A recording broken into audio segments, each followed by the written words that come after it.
Hello, everyone. Welcome to the very first episode of the Ancient History Jewelry Stories podcast. If you are here listening to this, it's probably because you follow me on Instagram, TikTok, or YouTube, and you're familiar with my videos. If you're not familiar with my videos and you found yourself here anyway, well, that is a strange and unexpected surprise. My name is Melise, and I have a series of videos called Ancient History Jewelry Stories, where we talk about history through the lens of jewelry. Some of you have been following me since I started this project on January 1st. I started it entirely on a whim. This wasn't something I planned. I'm a goldsmith by trade, self-employed, and it was something that I was doing to alleviate boredom, kind of approach social media a little differently because I was tired of being perceived as a brand as opposed to a person who was creating something, and as my own personal little special interest hyper-focus project. This is actually my third attempt at recording this podcast. I'm so used to compressing information into these quick 90-second little bites for Instagram Reels that my first two tries sounded like bad AI or like I was just an information robot. So I decided to try it a third time. To everyone who's been asking me to do a podcast since day one, thank you. I was very hesitant to do a podcast about something that's so visual because podcasts are notoriously not a visual medium. I do think that there's more to talk about when we approach jewelry than just the aesthetics. To those of you who have been watching my videos with your kids, I love that. Just beware that I probably will curse. This first podcast episode is going to be a companion piece to this month's deep dive topic, which is archaeological revival jewelry. Archaeological revival jewelry is one of my favorite styles of jewelry. It doesn't matter which revival style we're talking about, I like them all. Archaeological revival jewelry is any style of jewelry that is influenced or inspired by archaeological finds. For the videos, I've broken them up into three distinct styles.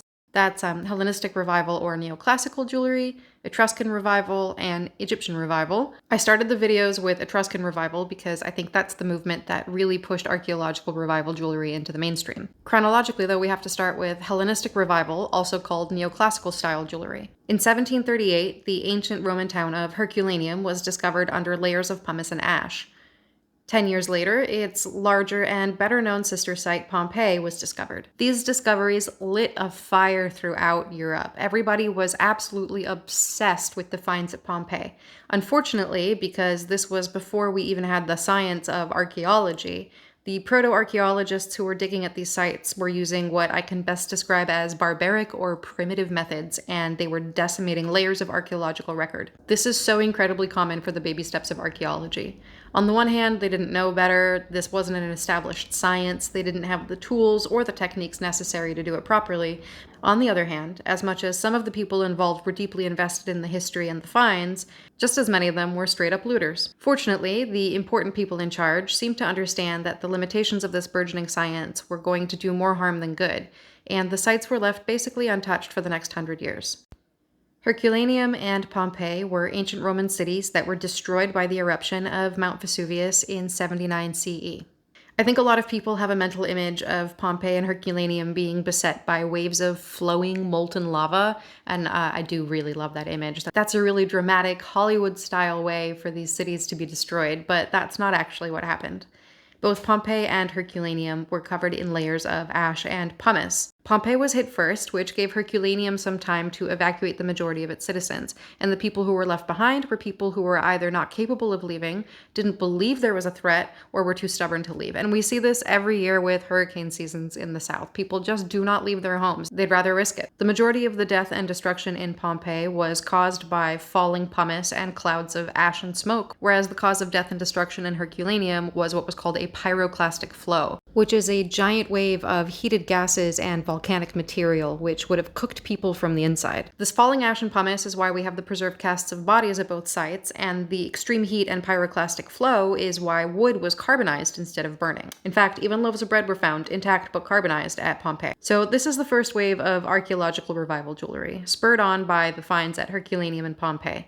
Later on in the 18th century, we're going to have the first wave of Egyptomania or Egyptian revival, and this was because of Napoleon Bonaparte's campaigns in Egypt. We're not going to talk about that in this episode, that's for next episode, but we are about to talk about our friend Napoleon Bonaparte. This first wave of archaeological revival jewelry coincided with an interest in neoclassicism. Neoclassicism was a direct response to the Rococo style that was so popular in Europe in the 18th century, and this was very flourished, very flowery, Think Marie Antoinette. Neoclassicism took its inspiration from the classical world, mainly Greece and Rome, based on some of the archaeological finds that were being made throughout Europe at this time. Of course, one of the major inspirations for neoclassical art was the abundance of white marble statuary that was being found. In modern times, we know that these marble statues were never intended to stay white. We know now that the ancient Greeks and Romans preferred polychrome statuary and would have painted their white marble statues in bright garish colors. The kinds of colors that, although I think they would have appealed to the average person of the 18th and 19th centuries, would have given them a conniption fit. It's not what they associated with their idealized view of the Hellenistic world. The rise in neoclassicism inspired everything from writing to art to fashion. We see this in the change in styles of dress around the turn of the 19th century, with what we would now call Regency style. Sheer, column-shaped dresses with high waistlines just under the bust, evoking classical styles. And of course, jewelry was not immune to this trend. Someone who was a huge fan and big proponent of neoclassicism was Napoleon Bonaparte. I've made a video in the past talking about how he used jewelry as an effective propaganda tool. He had a love for ancient Greek and Roman stones, mostly carved cameos and intaglios, especially those showing images of ancient Roman emperors, and he had many of these set into jewelry of his own. He did this in an attempt to directly link himself with ancient Rome.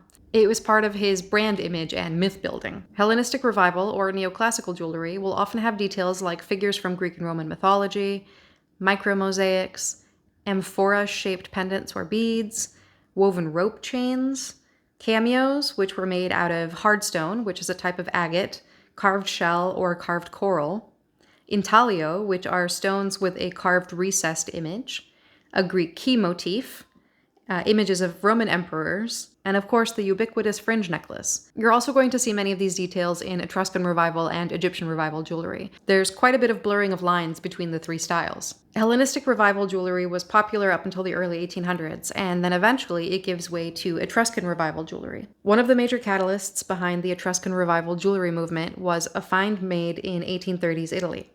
This was the Etruscan Regolini Galassi tombs. These finds were unlike anything that had been seen before. They were clearly similar to ancient Greek and ancient Roman finds, but they were also incredibly different. Evidence of the Etruscans in modern-day Italy dates back to 9th century BCE, and they flourished from the 7th century to the 3rd centuries BCE when they were eventually conquered by the Romans.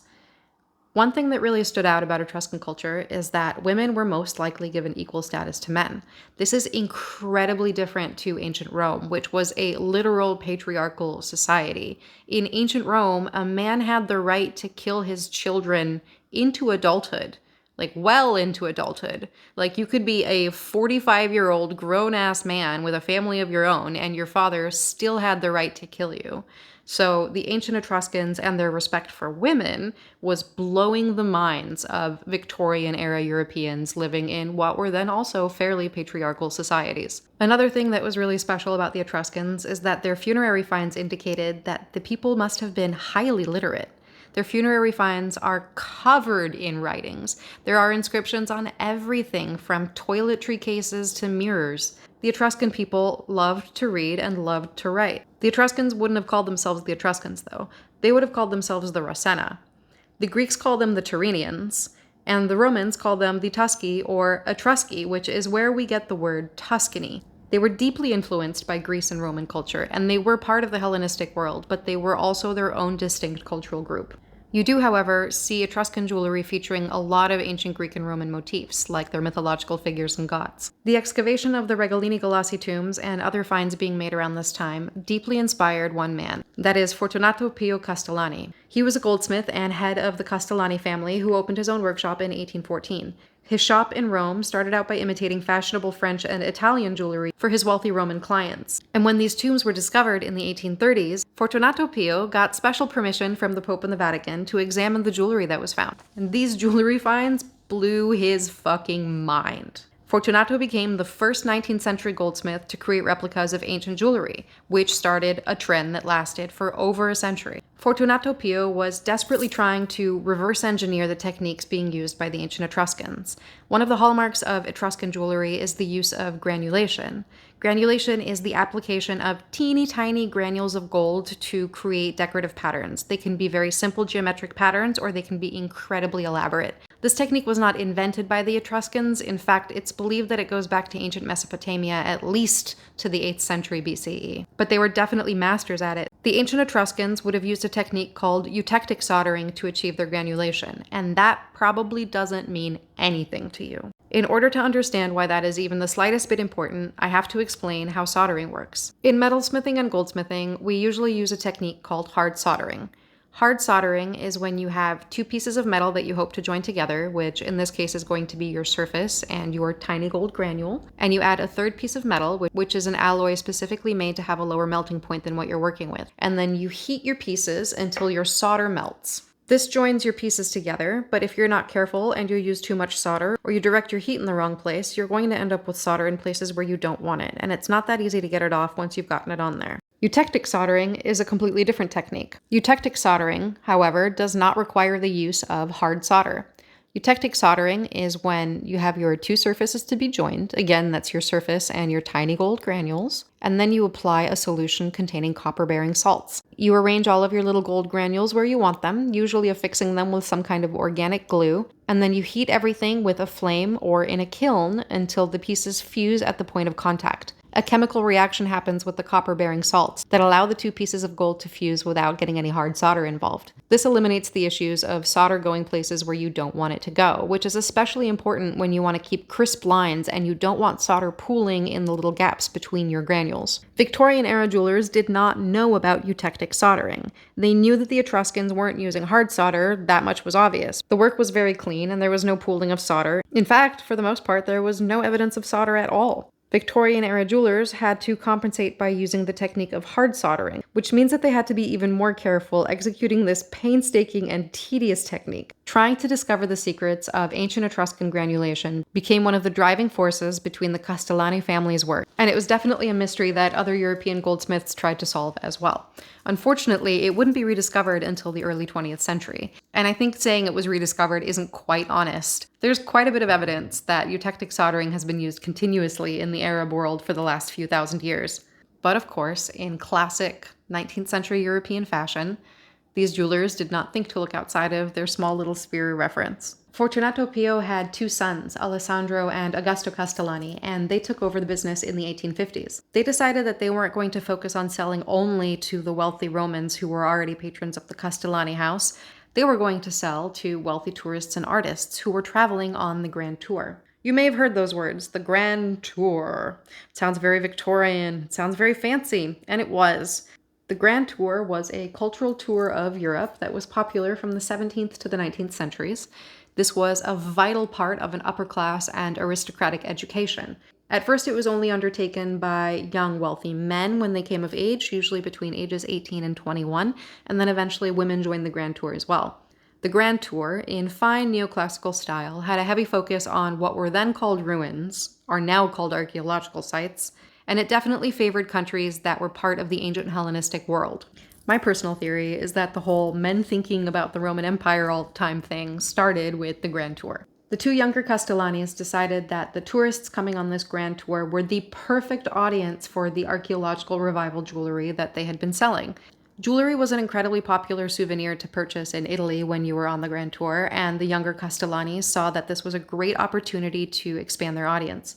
They'd been doing great business with their archaeological revival jewelry, but they were selling mostly to Italians. This constant stream of European tourists and artists who were already drinking the Hellenistic Kool-Aid made the perfect customer base for Castellani's archaeological revival styles. One thing the Castellani family started to do more of was focus not only on reproductions of ancient jewelry, but to start making pieces inspired by ancient jewelry, but in distinctly Victorian styles. They took inspiration from, and sometimes literally pieces of, ancient finds and reworked them in a way that would have seemed very fresh and modern to a 19th century eye. Americans who couldn't afford to go on the Grand Tour were first exposed to Castellani's beautiful jewelry at the 1876 Centennial Exposition in Philadelphia, and I can just imagine the reaction it would have gotten.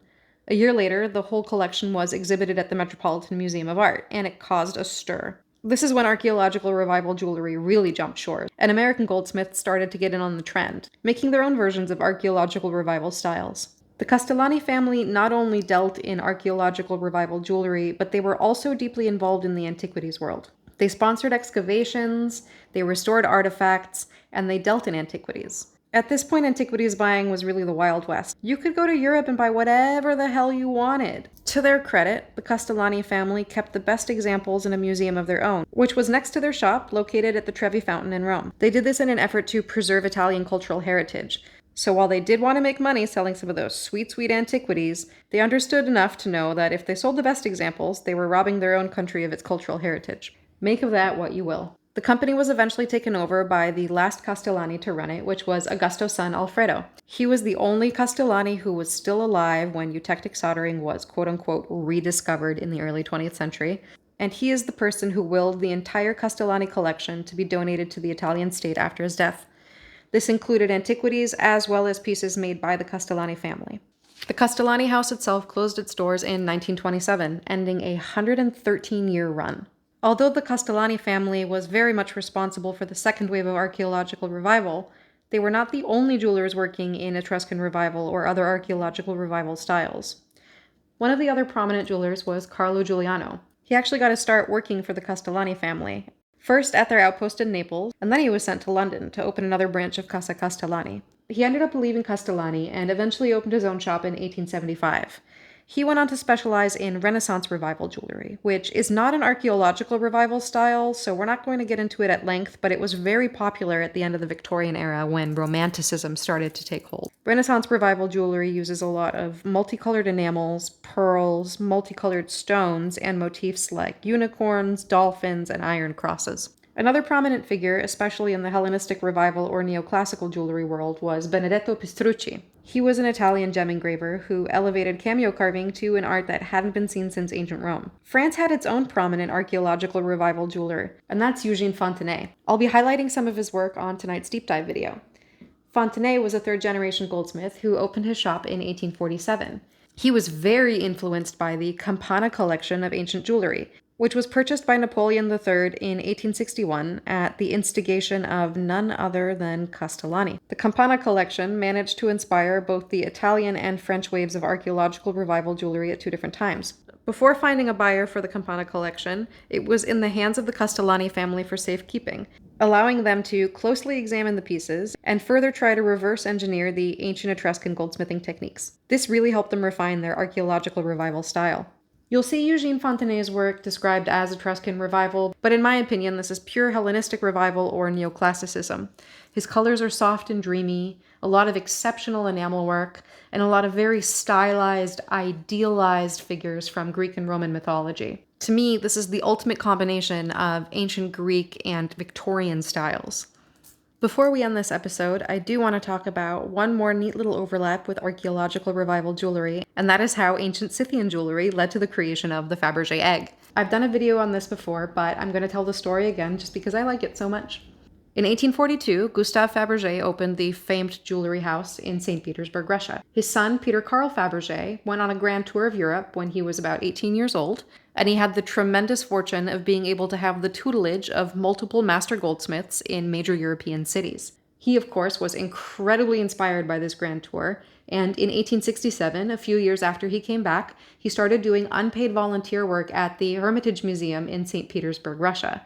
This volunteer work consisted of restoring and copying ancient gold artifacts, specifically a large hoard of ancient Scythian jewelry that had recently been found.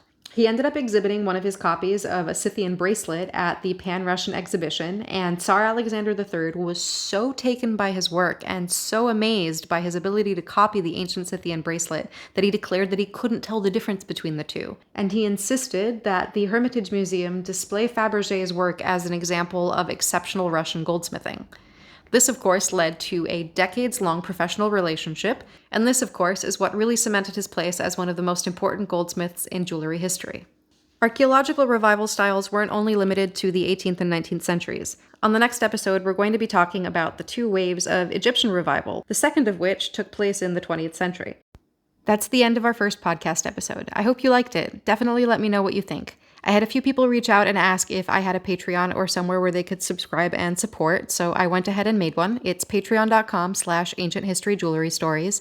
If you subscribe, you get access to one extra video every month, ad-free podcasts, and the ability to vote on topics for future videos and podcasts. You can find me on Instagram, TikTok, and YouTube under the username moonhoney.jewelry. The next podcast episode will conclude our series on archaeological revival, where we'll be talking about Egyptian revival. So I hope to see everyone here in a couple of weeks for more ancient history jewelry stories.